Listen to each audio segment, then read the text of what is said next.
All right, we'll take questions for John. Who has the first question? We'll start with Keegan on your left.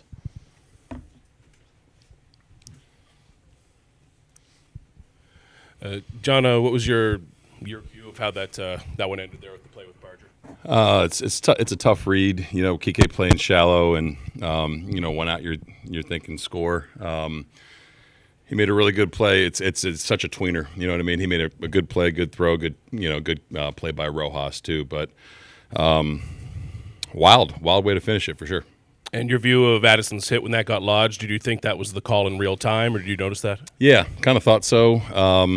Been here a long time. Haven't seen a ball get lodged ever.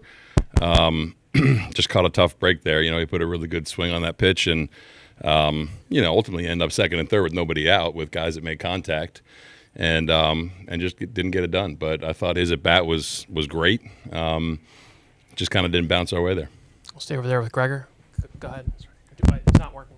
Go ahead. John, you guys obviously led the league and come from high victories this year. Just as the ninth inning started to unfold there, did you kind of think that you guys were in store for something special there? Yeah, I always like our chances, whether you start with a hit by pitch, hit, walk, whatever. You kind of like the way that was kind of unfolding and who was due up and things like that. But yeah, it just didn't work out tonight. You know, it's baseball happens sometimes. Mike in the center. Hey, John. Kirk obviously is removed for the running, but how's his hand? I think he's okay. He's going to get x-rays just to make sure. Just spoke with him quickly, but I think he's fine.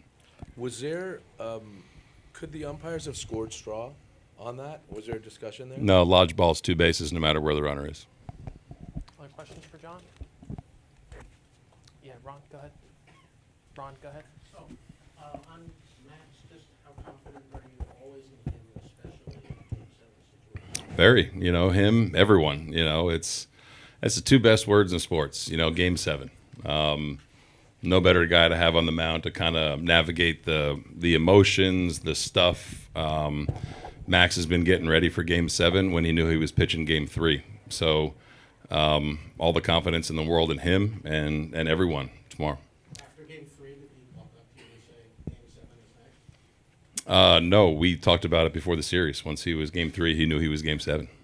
Second row on your right, John. John, just what's your message to the group and to the fan base heading into tomorrow night? See you tomorrow. It's going to be electric here. I mean, these guys, it's business as usual, although it's coming down to one game. You know what I mean? These guys are really good at kind of just turning the page. That'll take a while to kind of unpack. That's a wild ending. I love the way we played. Yamamoto was really good again.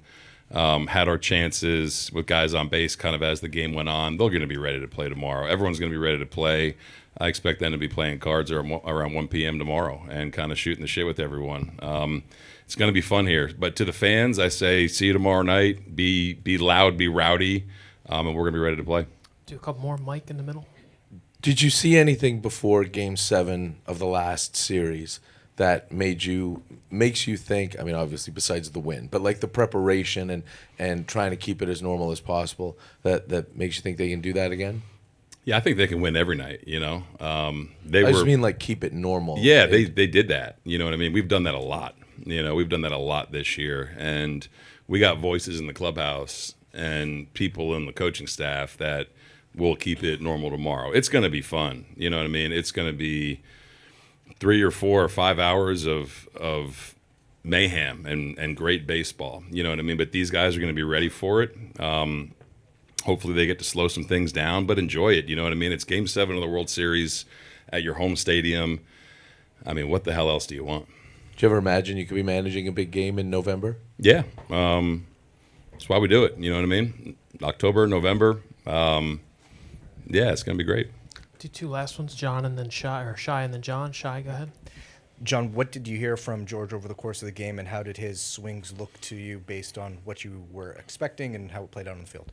Yeah, he was good throughout. I thought, his at-bat quality was normal. First one, the RBI single, took a good swing on a first pitch sinker, ground out, and then just battled his ass off, for the hit there to down the first base line.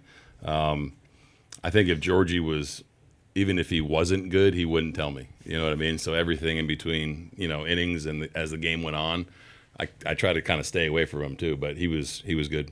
And what was your read of how you guys handled Yamamoto this time versus the other time? There were, as you mentioned, a few more chances. But Yeah, I not thought the big hit. Yeah, it was eerily similar to game 2. You know, between him and Gauze. I don't want to overlook what Kev did too. You know what I mean? I mean, coming out of the shoot the way he did, and you know, just the one inning again. You know what I mean? And they had a couple big swings. But I thought our bats were better.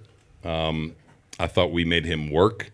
I did think getting him out after the 6th was going to benefit us, you know, and we were damn close to getting it done. But I thought the at-bats were better. We had some chances. I really think, too, like even in the first inning, you know, kind of a hang and breaking ball to Vlad, you know, double plays helped him a couple times. But I thought our at-bats were better. He's a damn good pitcher.